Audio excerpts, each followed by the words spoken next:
어떤 신문 기사에서 보았습니다. 부모님들께 질문을 했어요. 우리의 자녀가 커서 우리의 나이가 된다면 어떠한 인생으로, 어떠한 사람으로 남기를 원하느냐라고 물어보았습니다. 이때 미국, 유럽, 한국 부모들의 답이 다 달랐어요. 미국 부모들은 자녀들이 행복하길 바랍니다 라는 것이었고, 유럽 부모들은 좋은 사람이 되기를 원합니다가 되었고, 한국은 뭘까요? 한국 부모님들은 성공하기를 원합니다. 한치도 어긋남이 없죠. 성공하길 원합니다 라고 했어요. 행복하길 원합니다. 행복한 인생이 무엇일까? 미국 부모들이 그렇게 했던 답은 어떤 상황 속에서도 기뻐할 수 있고 만족할 수 있는 인생이 되었으면 좋겠습니다. 유럽 부모들은 좋은 사람이 어떤 사람인가? 좋은 인성을 갖고 그리고 무엇보다 정직하게 살아갈 수 있기를 바랍니다가 되었어요. 한국 부모들은 성공이잖아요. 성공하려면 뭐가 필요할까요? 공부 열심히 해야죠. 그래서 우리 자녀들이 공부 열심히 했으면 좋겠습니다. 이렇게 얘기하는 거예요. 여러분들은 어떠세요? 여러분들의 자녀들이 여러분들의 나이가 되었을 때 어떠한 사람으로 남기를 원하십니까? 또 자녀된 여러분들, 부모님의 나이가 되었을 때 여러분들은 어떤 인생으로 살아왔기를 바라겠습니까? 어느 목사님이 이런 답을 했어요.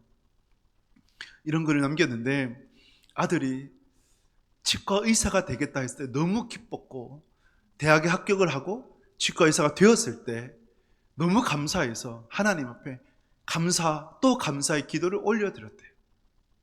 그런데 치과 의사 생활을 한 지 한두 해 지났을 때 아버지에게 찾아와서, 아버지, 저 치과 의사를 그만두고 아버지처럼 목회자가 되고 싶습니다. 목회자가 되면 행복할 것 같습니다 라고 말을 하는 거예요. 물론 여기에서 저는 좀 정정하고 싶어요. 목회자가 되어서 행복한 것이 아니라 하나님께서 이끄시는 인생, 하나님께서 주신 사명 따라 살아가는 인생이 복된 겁니다. 무엇을 해야 되는 것이 아니라 어떻게 살아가느냐가 중요한 것이죠. 근데 이 목사님이 그 아들의 말을 듣고 너무 화가 나가지고, 지금까지 이렇게 화내본 적이 없는데 엄청 화를 내면서 왜 이 힘들고 어려운 목회의 길을 걸어오려고 하느냐 야단을 쳤대요. 그러면서 이 아들이 하나님과 동행하는 그 걸음이 제게 가장 행복할 것 같습니다 라고 얘기를 하니 아버지가 더 이상 할 말이 없어서 그냥 부둥켜 안고 울었다고 그래요. 그러면서 나중에 이 목사님 하시는 말씀, 자기 자신이 부끄러웠다. 아들이 치과 의사로서 살아가는 인생이 행복할 거야 라고 생각했던 세속적인 그 생각이 너무나 부끄러웠다고 얘기를 해요. 그런데 이러한 마음이 우리의 마음이 아닌가, 저와 여러분들의 마음이 아닌가라는 것이죠. 여러분, 여러분들의 자녀들이 여러분들의 나이가 되었을 때 어떤 사람으로 살아오기를 원하십니까? 어떤 인생을 남기길 원하십니까? 행복한 사람입니까? 좋은 사람입니까? 성공한 사람입니까? 우리 울성동부교회의 자녀들이 주 안에서 승리하는 인생 될 수 있기를 주님의 이름으로 축복합니다. 주 안에서 진정으로 행복한 인생 될 수 있기를 바랍니다. 그래서 오늘의 말씀의 제목을 자녀가 행복하기를 바라는 부모에게 주시는 말씀으로 정해보았습니다. 부모는 늘 자녀들을 향해 행복했으면 좋겠다라고 생각을 해요. 그러기 위해서 부모의 역할이 어떻게 해야 되겠는가? 부모님에게 주시는 말씀이 무엇인가? 여러분, 이것을 여러분들이 듣고 가슴에 새길 수 있기를 주님의 이름으로 축복합니다. 먼저 여러분들에게 묻습니다. 여러분들의 자녀는 축복입니까? 화상입니까? 아이들이 태어나서 그리고 아가장아장 걸을 때 처음으로 엄마 아빠 발음도 제대로 안 되죠. 근데 엄마 아빠는 자기 불렀다고 얘기를 해요. 그렇게 불렀을 때 얼마나 행복했습니까? 자녀가 축복이었죠. 저도 마찬가지예요. 저희 애들 태어났을 때 가만히 혼자 웃는데 웃었어요. 좋을 것도 없는데 그냥 웃어지더라고요. 그만큼 자녀가 태어남이 이렇게 좋은 거구나 라고 생각을 했어요. 그런데 이 자녀들이 자라나서 초등, 중고를 지나고 청소년을 지나고 청년이 되고 이렇게 되면 부모의 기대와 소망에 따라 살아가는 것이 아니라 자기의 기대와 소망을 따라 살아가게 되고, 부모의 말은 듣지 않고 자기들이 하고 싶은 대로 하면서 살아가려고 그러죠. 그러면 그 자녀들을 볼 때 이 자녀가 축복인가 아니면 내게 화상인가 막 이런 생각을 갖게 되죠. 조금이라도 자녀들하고 함께 하기 싫어가지고 쫓아내려고 그러고, 우리 집 아니고 이웃집 얘기, 그렇습니다. 그런데 여러분, 자녀가 축복인가 라고 할 때 여러분들이 이 대답이 절대 흔들리지 말아야 합니다. 성경에서 무엇이라고 말씀하느냐, 오늘 본문 말씀을 보게 되면 시편 127편 3절에서 5절 말씀 같이 읽습니다. 보라, 자식들은 여호와의 기업이요 대열매는 그의 상급이로다. 젊은 자의 자식은 장사의 수중의 화살 같으니 이것이 화살통이 가득한 자는 복되도다. 그들이 성문에서 그들의 원수와 담판할 때에 수치를 당하지 아니하리로다. 아멘. 자식은 어떤 존재예요? 여호와의 기업이요 대열매는 상급이로다. 젊은 자의 장사의 수중에 그 화살은 복되도다. 화살통이 가득한 자 복되고 원수와 성문에서 담판할 때에 수치를 당하지 않는다. 자녀는 어떤 존재예요? 축복입니다. 아장아장 걸을 때만 축복이 아니에요. 어떠한 분은 자녀가 태어나고 한 돌쯤 되었을 때 평생 내게 효도할 거 다 했다 이렇게 얘기하는 부모도 있고, 그 자녀를 쳐다보는 부모도 행복하죠. 그런데 이 자녀가 성장을 해서 질풍노도의 청소년 시기를 지나고 청년이 지나고 어른이 되어서 그때도 여러분 여전히 자녀는 축복이라는 거예요. 할렐루야. 자녀는 축복입니다. 하나님께서 우리에게 주신 선물입니다. 그런데 여러분 착각하지 마십시오. 오늘 본문의 3절 말씀을 보게 되면 보라, 자식들은 여호와의 기업이요라고 말씀을 해요. 여호와께서 주신 기업이 아니라 여호와의 기업이요. 다르죠? 여호와께서 주신 기업은 누구의 소유라고 생각을 해요? 하나님께서 내게 주신 기업이니까. 기업은 유산이거든요. 영어로는 헤리티지예요. 하나님께서 내게 주신 유산이라고 생각을 하면 그 자녀는 내 거라고 생각해요. 내 소유다. 아니에요. 오늘 본 말씀 보게 되면 보라, 자식들은 여호와의 기업이요 여호와의 유산이에요. 그럼 누구의 소유입니까? 하나님의 소유예요. 우리는 파수꾼이고 청직이고 대리자일 뿐이에요. 그런데 부모들은 하나님이 창조하셨는데, 내 자녀를 하나님이 창조하셨는데 부모가 재창조자가 되어져서 부모의 뜻대로 부모의 생각대로 자라나고 성장하고 그런 어른이 되기를 원해요. 그래서 요즘은 헬리콥터 부모라고 얘기하기까지 합니다. 헬리콥터가 어떻습니까? 머리에 프로펠러가 있죠, 그죠? 그처럼 부모가 자녀의 머리 위에 항상 맴도는 거예요. 어떤 자녀는요, 대학에 갔어요. 근데 성적이 좀 이상해. 그래서 부모가 그 성적표를 보고 대학 교수에게 전화를 해서 내 자녀가 이렇게 시험 봤는데 왜 이 성적을 줬냐 따지는 부모가 있어요. 놀랍지 않습니까? 자녀를 군대 보냈어요? 다쳤어요. 넘어질 수 있잖아요. 훈련받다가 다칠 수 있잖아요. 직속 지휘관에게 전화 걸어가지고 내 자녀가 뭐 때문에 다쳤느냐 따지고, 여러분 그럼 뭐하러 군대를 보내냐라는 생각을 갖죠. 근데 이러한 부모가 멀리 있는 게 아니라 내가 될 수 있는 거고 우리가 되는 거예요. 그래서 여러분 헬리콥터 부모라고 부르는 것입니다. 여러분 인정해야 합니다. 고백해야 합니다. 자녀는 내 거 아니에요. 하나님의 소유입니다. 할렐루야. 여호와의 기업이 되는 거예요. 이것을 잊지 않는 여러분 되실 수 있기를 주님의 이름으로 축복합니다. 그러면서 자녀는 하나님께서 우리에게 선물로 주신, 그리고 위탁해 주신 축복이 되는 것입니다. 자녀를 어떻게 바라보는가가 중요해요. 처음에는 축복이었어요. 그런데 자라나면서 부모의 기대와 소망에 따라 살아가지 않고 부모의 말을 거역하니까 축복이 아니라 화상이 되면 어떻게 합니까?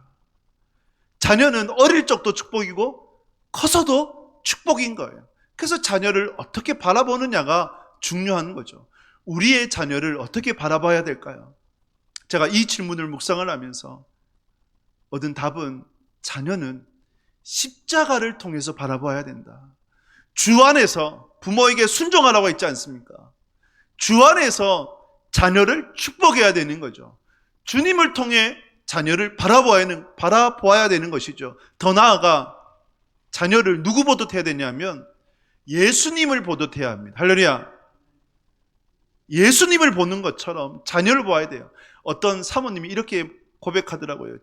저는 예수님과 함께 삽니다. 남편이 목사님인데 예수님과 함께 산다는 거예요, 남편이. 근데 그 남편이 여러분 아무리 목회자라 하더라도 온전합니까? 제 아내가 늘 하는 말이 있어요. 저의 본 모습을 성도들이 보아야 되는데 뭐 이런 말을 해요. 그래서 아내가 저를 볼 때 얼마나 기가 차겠어요. 저도 알아요. 근데 중요한 게 뭐냐면 중요한 건 이거예요. 그 사모님이 목사님 볼 때 예수님과 함께 산다라고 고백하는 것은 누가 훌륭할까요? 그렇죠. 잘 아시는데 사모님이 훌륭한 거예요. 목회자도 목회자이지만 그런 허물이 많아요. 근데 그 목회자 남편을 어떻게 바라보느냐? 예수님을 바라보듯이 그 남편을 바라본다는 거예요. 그러니까 예수님과 함께 산다는 고백이 되는 거죠. 자녀도 마찬가지거든요. 자녀를 어떻게 바라보느냐? 예수님을 바라보듯 자녀를 바라보게 되면 그러면 그 자녀는 정말 진정 축복이 되는 것이죠. 이것을 성경에서 어떻게 적용할 수 있을까 묵상을 했을 때 제가 누가복음 2장을 묵상하게 되었습니다. 누가복음 2장에 보게 되면 예수님의 12살 때의 사건이 있죠. 예루살렘 6월절 성지순례 때 예수님 12살 된 예수님을 잃어버렸지 않습니까? 예수 실종 사건. 그때 사흘 만에 12살 예수님을 찾았어요. 그때 예수님께서 어디에 있었어요? 성전에 계셨죠. 그 마리아와 요셉이 야단을 쳤죠. 왜 말도 하지 않고 여기 있냐? 우리가 너희들을 얼마나 찾았는 줄 아냐라고 하니까 12살 된 예수가 뭐라고 대답했습니까? 내가 내 집에 있어야 될 줄 알지 못합니까? 라고 대답을 하죠. 근데 아버지 요셉은 잊어버려요. 근데 어머니 마리아는 그 예수님의 말씀을 가슴에 새겼다고 그랬어요. 어머니 마리아는 알아요. 예수님께서 성령에 잉태되셨고 그리고 이 땅에 그리스도로 오셨고 하나님이자 하나님의 아들 되심을 알아요. 그래서 예수님의 말씀이 12살 되었지만 예루살렘 성전이 내 집이라고 하는 것이 맞는 거예요. 이 어머니 마리아는 주 안에서 그 아들 예수를 바라본 거예요. 육신으로는 내 아들이 맞지만 그러나 영적으로는 하나님이시고 하나님의 아들됨을 바라본 것입니다. 그러기에 여러분 잊지 마십시오. 여러분들의 자녀는 축복입니다. 할렐루야. 그 축복된 자녀를 주 안에서 바라보시길 바랍니다. 십자가를 통해서 바라보길 바랍니다. 예수님을 바라보듯 자녀를 바라보는 여러분들이 꼭 되실 수 있기를 주님의 이름으로 축복합니다. 그렇다면 부모에게 주신 책임과 기대가 있어요. 늘 자녀가 행복하길 바라는 부모, 어떻게 부모가 그 책임과 기대로 나아가야 될 것인가 할 때 시편 127편 1절에서 이렇게 말씀을 합니다. 같이 읽겠습니다. 여호와께서 집을 세우지 아니하시면 세우는 자의 수고가 헛되며 여호와께서 성을 지키지 아니하시면 파수꾼에 껴있음이 헛되도다. 아멘. 여러분 오늘 이 말씀 하나님께서 집을 세우지 아니하시면 세우는 자의 수고가 헛되죠. 하나님께서 성을 지키지 아니하시면 파수꾼에 껴있음이 헛되요. 이것을 가정에 적용을 해보면 하나님께서 세우시고 지켜주시는 가정이 되어야 된다. 즉 하나님이 주인 되셔야 된다. 자녀에게 적용을 하면 부모가 자녀를 세우고 자녀를 지키는 것이 아니라 누가요? 하나님께서 자녀를 세우셔야 되고 하나님께서 자녀를 지켜주셔야 된다. 아멘이십니까? 부모의 역할은 한계가 있어요. 자녀가 아파 보십시오. 부모가 더 아프지 않습니까? 괴롭지 않습니까? 그런데 대신 해줄 수 있는 것이 없어요. 기껏해야 병원에 데려가고 기껏해야 약을 지어주는 것밖에 되지 않습니다. 그러기에 부모는 한계가 있어요. 결국은 하나님께서 그 자녀를 지켜주셔야 되는 것이고 하나님께서 세우셔야 된다. 하나님께서 세우시는 자녀가 되기 위해서 부모의 책임이 있어요. 어떤 책임이 있을까요? 부모가 해야 될 의무가 뭘까요? 그것을 에베소서 6장 4절에서 말씀을 합니다. 같이 읽겠습니다. 또 아비들아 너희 자녀를 노엽게 하지 말고 오직 주의 교훈과 훈계로 양육하라. 아멘. 아비들아 너희 자녀를 노엽게 하지 마라 말씀을 해요. 자녀를 노엽게 하지 마라, 감정적으로 교육하지 마라라는 것이죠. 되게 전체적이다, 동일하다라고 얘기할 수 없지만 제가 볼 때 대체적으로 맞는 것 같아요. 장난감이 많은 가정들 있죠. 애들한테 장난감이 많아요. 그 가정들의 특징 중에 하나가 뭐냐면 부모가 화가 많아요. 분노 표출을 많이 해요. 왜 그런지 아십니까? 감정을 조절 못해서 갑작스럽게 화를 내요.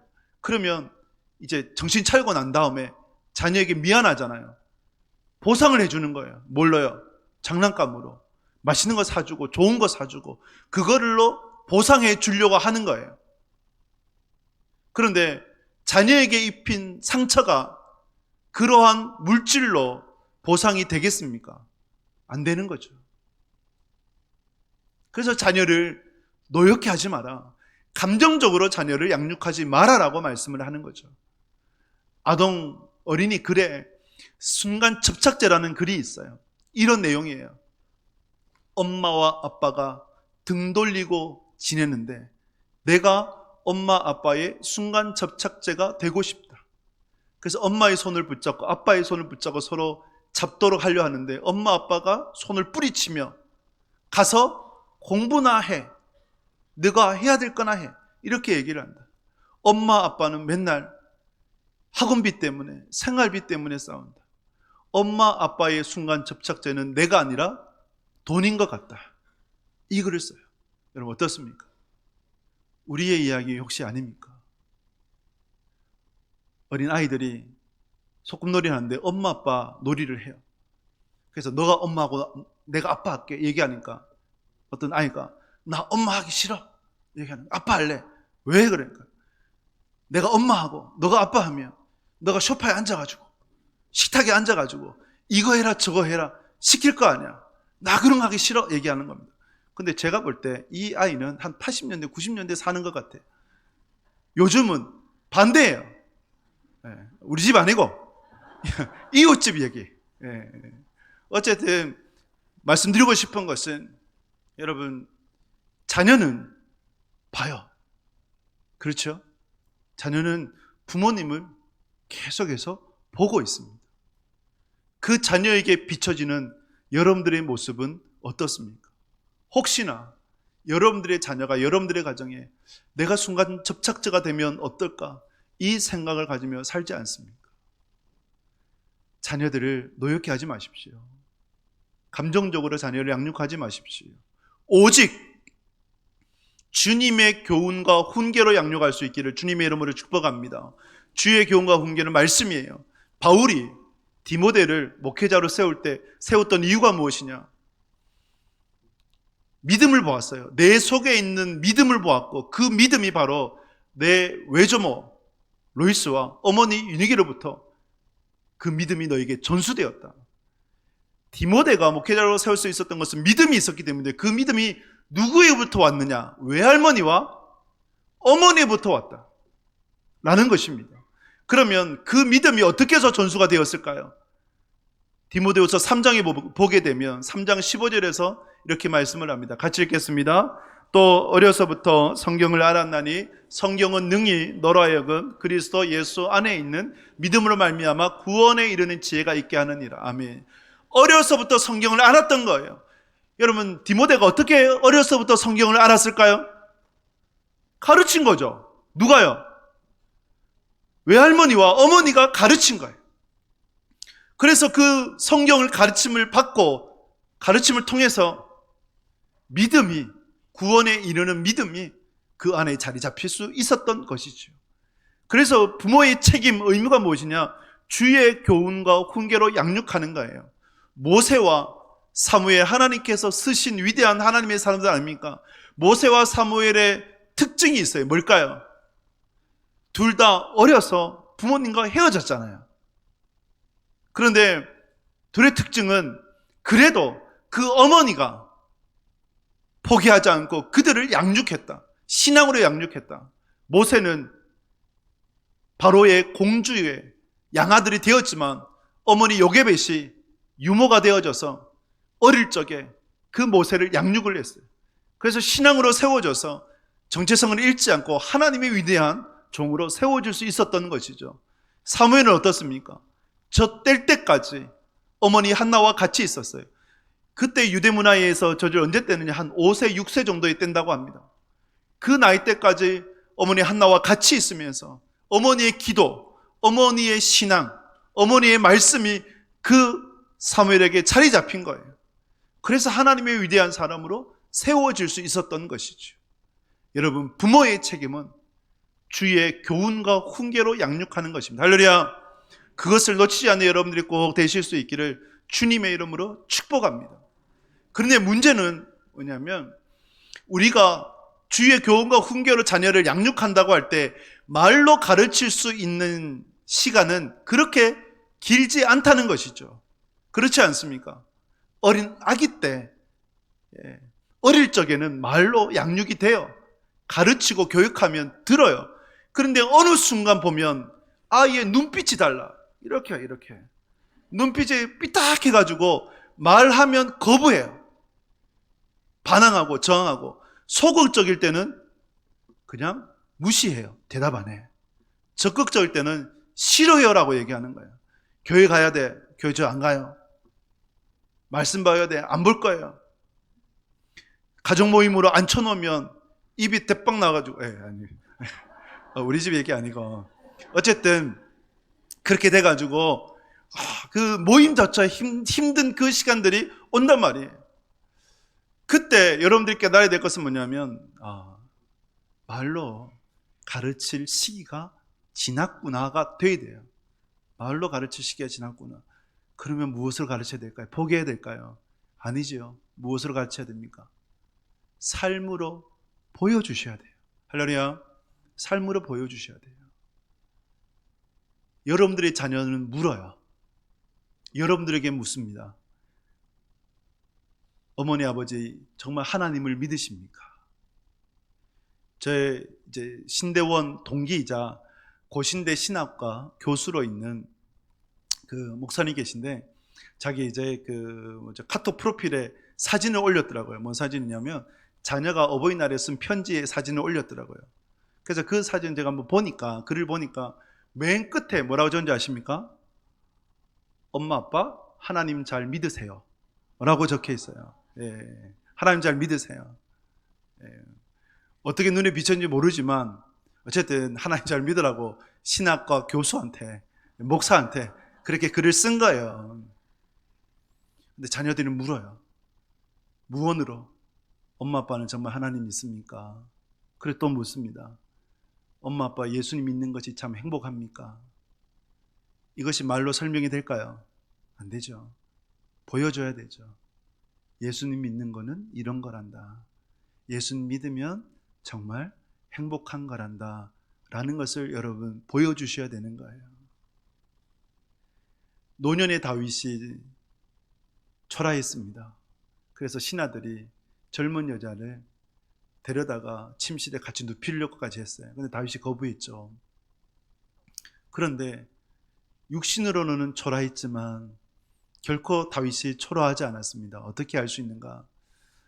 솔로몬이, 그 아들 솔로몬이 왕이 된 이후에 기브온에서 1000번제를 올려드리죠. 그때 하나님께서 그날 밤에 솔로몬에게 나타나셔가지고 물어요. 내가 내게 무엇을 줄까? 네가 구하는데 내가 줄 것이다. 이때 여러분 솔로몬이 뭘 구합니까? 지혜죠. 정확히 말하면 듣는 마음을 종에게 주십시오. 그래서 하나님께서 내게 부탁하신, 맡겨주신 백성들 잘 통치하게 해주십시오라고 그렇게 구하게 되죠. 하나님이 감동하셨어요. 구하지 않은 부, 명예, 권력, 이 모든 것을 주셨습니다. 그런데 여러분 솔로몬이 왕이 된 후에도 불구하고 어떻게 해서 듣는 마음을 구할 수 있었을까요? 누구 때문이었을까요? 열왕기상 3장 6절 말씀 같이 읽습니다. 솔로몬이 이르되 주의 종 내 아버지 다윗이 성실과 공의와 정직한 마음으로 주와 함께 주 앞에서 행함으로 주께서 그에게 큰 은혜를 베푸셨고 주께서 또 그를 위하여 이 큰 은혜를 항상 주사 오늘과 같이 그의 자리에 앉을 아들을 그에게 주셨나이다. 아멘. 누구 때문이에요? 아버지 다윗 때문이에요. 아버지 다윗이 성실과 공의와 정직으로 행했고 그 아버지 다윗과 함께 하시는 하나님을 보았습니다. 그 하나님께서 아버지를 선함으로 인도해 주셨습니다. 그리고 그 아버지 때문에 제가 왕이 될 수 있었습니다. 그러기에 듣는 마음을 저에게 주십시오라고 구했어요. 여러분, 아들에게 이렇게 비춰진 아버지는 절대 초라하지 않지요. 그렇지 않습니까? 행복한 인생 아닙니까? 반대가 있어요. 유대의 왕 중에 히스기야가 있죠. 위대한 왕이었습니다. 종교개혁을 하고 우상을 타파하고 나라를 바르게 세우려고 했던 위대한 왕이었죠. 또 아수르 18만 5천의 대군과 맞서 싸워 승리했던 왕이었어요. 히스기야가 죽게 되었을 때 하나님께서 너가 이제 죽는다라고 하셨을 때 이사야 선지자를 통해서 기도하죠. 기도했을 때 하나님께서 징조를 주시며 15년의 생명을 연장시켜 줍니다. 근데 이때가 중요해요. 히스기야가 교만해버렸어요. 타국 사절단이 왔을 때 자신이 갖고 있는 금은보화를 다 보여주면서 자랑을 해요. 내가 이만큼 이뤘다. 내가 이렇게 위대한 왕이다. 하나님이 하셨다가 아니라 내가 했다. 내가 이뤘다. 교만한 인생이 되어져서 그 영향력이 누구에게 흘러갔느냐? 히스기야가 15년 생명 연장을 받은 후에 3년이 지나 아들 므낫세를 낳아요. 그 므낫세의 이름이 다 잊어버리다라는 거예요. 하나님이 주신 은혜를 잊어버리고 교만한 인생으로 전락해버렸을 때 그 악한 영향력이 므낫세에게로 흘러가게 되고 므낫세가 유대 왕들 중에 가장 악한 왕으로 자리 잡게 됩니다. 여러분들 어떠십니까? 여러분들은 다윗 왕으로 선한 영향력을 끼치기를 원하십니까? 히스기야와 같이 악한 영향력을 끼치기 원하십니까? 선한 영향력을 끼치는 여러분 되실 수 있기를 주님의 이름으로 축복합니다. 주의 교훈과 훈계로 양육하십시오. 말로만 안 되고 보여주셔야 됩니다. 예수님 믿음이 이렇게 좋은 거야 라고 하는 것을 삶으로 보여준 여러분들 되실 수 있기를 주님의 이름으로 축복합니다. 여호와께서 세우시는 자녀, 여호와께서 지켜주신 자녀가 되기 위해서 부모의 책임은 오직 주의 교훈과 훈계로 양육하는 것입니다. 그리고 부모의 기대와 소망이 필요해요. 자녀를 향한 기대와 소망이 필요합니다. 에스겔서 37장 1절에 보면 우리 함께 같이 읽겠습니다. 여호와께서 권능으로 내게 문제하시고 그의 영으로 나를 데리고 가서 골짜기 가운데 두셨는데 거기 뼈가 가득하더라. 아멘. 저는 이 마른 뼈 한상을 보면 우리 자녀들 같아요. 자녀들이 마른 뼈와 같습니다. 여러분, 마른 뼈가 어떻게 해서 마른 뼈로 전락해버렸습니까? 하나님의 말씀을 떠나 자기 속이나 옳은 대로 살아가 버리니까 결국 망해가지고 마른 뼈처럼 생기라고는 전혀 찾아볼 수 없는 말라 비틀어진 인생이 되어버린 거예요. 우리 자녀들이 이와 같지 않습니까? 말라 비틀어져 버린 인생이 되었지 않습니까? 어떤 자녀가 매일 전교 1등을 했어요. 그런데 어느 날 전교 2등을 했어요. 혹시나 싶어서 어머니가 베란다로 나가보니까 딸인데 뛰어내려서 죽으려고 그래요. 그래서 그 딸을 잡고 정신과 병원으로 갔어요. 정말 죽으려고 그랬냐? 울면서 죽으려고 그랬대요. 왜 죽고 싶니?라고 해서 하니 계속해서 전교 1등을 하는데 매 전교 1등을 하니까 늘 전교 1등이 만족함이 없고 혹여나 한 번이라도 전교 2등을 하면 졌다는 것 때문에 너무 분해서 살 수 없고 1등을 해도 만족함이 없고 2등을 하면 분으로 살 수 없고 그러면 어떻게 살아야 되는가? 죽어야 답이 끝나거나 답이 얻는 거구나 라고 생각을 해서 그래서 죽고 싶었다는 거예요. 청소년 우울증이 심각해요. 스마트폰 붙잡고 하루 종일 방 안에만 있어요. 어떤 아이는 상담을 하고 싶어도 방 밖으로 나오질 않아. 그래서 어떻게까지 하냐면 방문 앞에서 상담을 한대요. 그러한 우리의 자녀들이에요. 이 세대 가운데 살아가는 자녀들이 여러분 마른 뼈 아닙니까? 마른 뼈예요. 근데 이 마른 뼈들이 어떻게 회복될 수 있을까요? 다시 살아날 수 있을까요? 하나님께서 에스겔에게 물으셨습니다. 에스겔아, 이 마른 뼈들이 다시 살아날 수 있겠느냐라고 하니까 에스겔이 무엇이라 대답하느냐? 주 여호와께서 아십니다.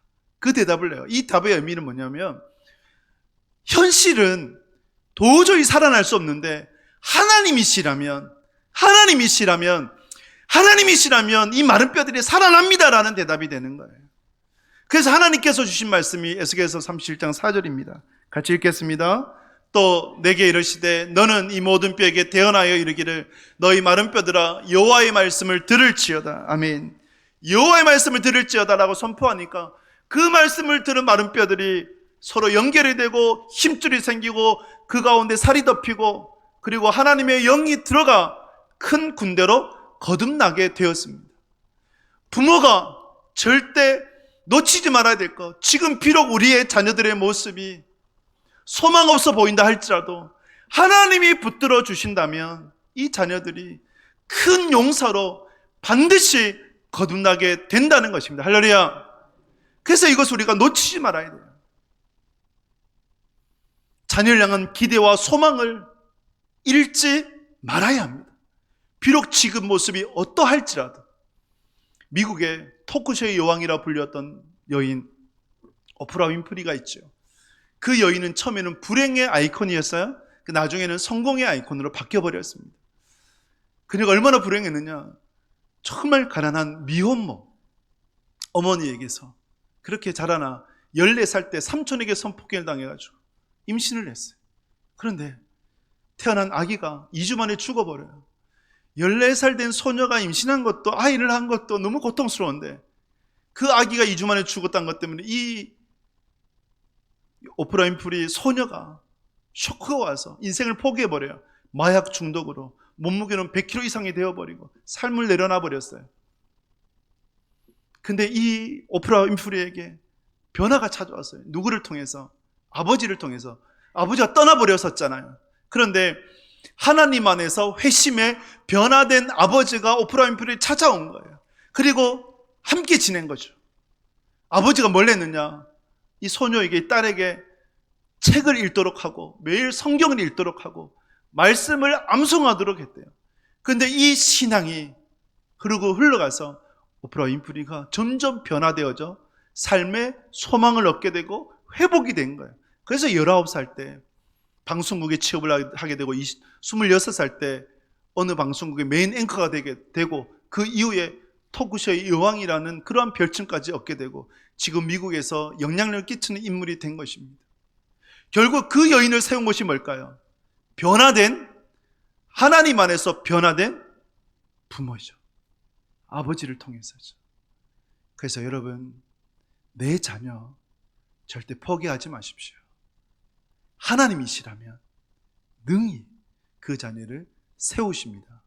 말씀을 맺습니다. 어린 자녀는, 우리의 자녀는 어린 감람나무와 같습니다. 어린 감람나무는 절대 스스로 뿌리를 땅에 박지 못한다고 합니다. 오래된 감람나무에 붙어서 점점점 뿌리를 내린다고 그래요. 어린 감람나무가 자라기 위해서는 오래된 감람나무가 필요하죠. 이 모습이 우리의 모습 아니겠습니까? 우리의 자녀들이 신앙의 뿌리를 든든히 내리려면 부모가 있어야 돼요. 부모가 디딤돌이 되어져야 뿌리를 내릴 수 있어요. 그래서 여러분, 그 자녀를 노엽게 하지 마시고 오직 주의 교훈과 훈계로 양육할 수 있기를 주님의 이름으로 축복합니다. 말로써 안 될 때 보여주십시오. 여러분들의 자녀들이 묻습니다. 어머니 아버지는 예수님 믿으십니까?